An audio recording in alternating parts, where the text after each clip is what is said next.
উঠো উঠো উপর উঠো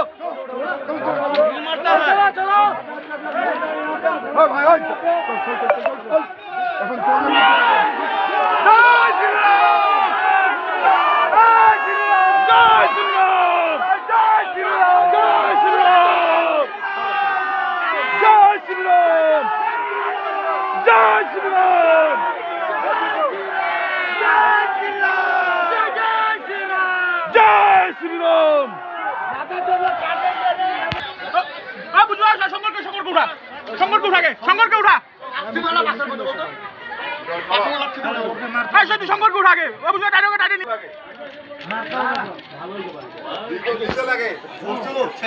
বাঞ্চতকে ধরে টেনে উঠাইতে লাগতো না না এখানে লাগাচ্ছে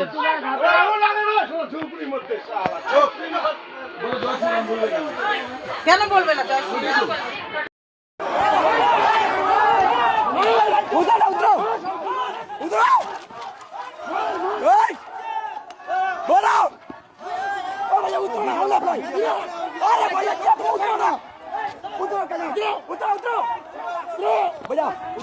नीचे नीचे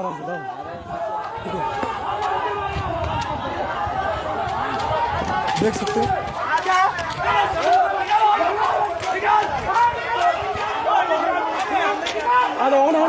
भाई तुम अरे लड़का लोग खाना लड़का लोग अरे लड़की सब अंदर रखो आप लड़का को ना आ जाओ लड़की सब अंदर लड़की आ जाओ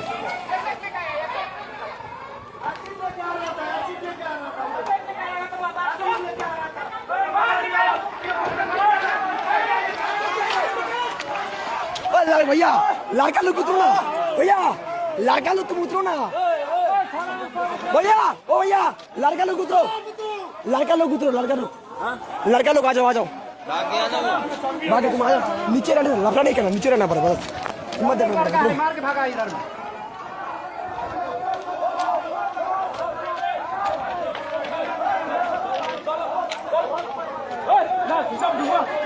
देख लो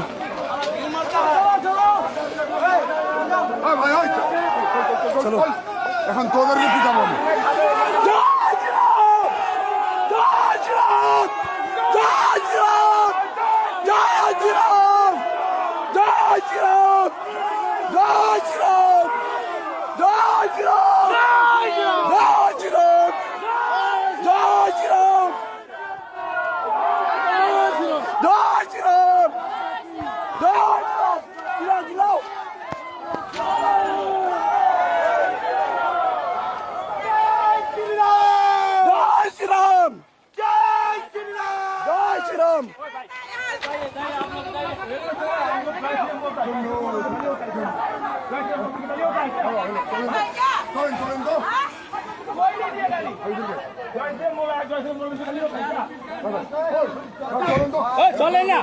चलो ओ भाई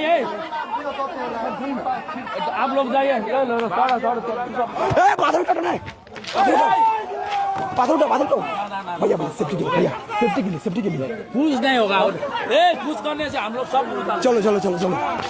चलो ओके टाइम उठा तो बाल ছাড়বো না বাল একটা आ जा रे उठ उठना তুই উপরে कैसे হ্যাঁ দাদা কি হয়েছিল এখানটায় যখন ট্রেনটা আসছিল? এখানে হয়েছিল আপনার 10টা 26-এ একটা ট্রেন যেটা ব্রিগেড থেকে হয়তো কলকাতা থেকে আসছিলেন বিজেপি সমর্থকরা। আচ্ছা, তাদের জয় শ্রীরাম ধ্বনি দিয়ে ভালো কথা।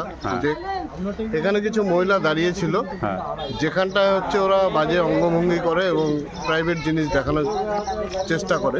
আচ্ছা, ঠিক আছে, দেখিয়েছে অনেককে, যার জন্য মহিলারা প্রতিবাদ করে। প্রতিবাদ করাতে ঝগড়া লেগে যায়। আচ্ছা, ট্রেন এখানে দাঁড়িয়েছিল 10 মিনিটের মতো, হাতাহাতি শুরু হয়।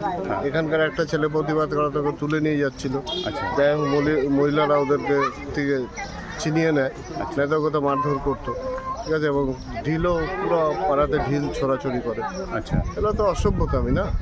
হ্যাঁ, তো এমনি শুরুয়াত ওরাই করেছিল নাকি ওই হ্যাঁ। ট্রেন থেকে? দেখুন এখান দিয়ে এত বছর, আমি 11 বছর কাউন্সিলর, আজ পর্যন্ত দেখিনি এরকম কোনো ঘটনা। সেটাই। আর এখানকার লোক করবে কেন? আজ পর্যন্ত এখানে কোনোদিনও হয়নি এরকম ঘটনা। আচ্ছা, আপনার নাম জানেন কি?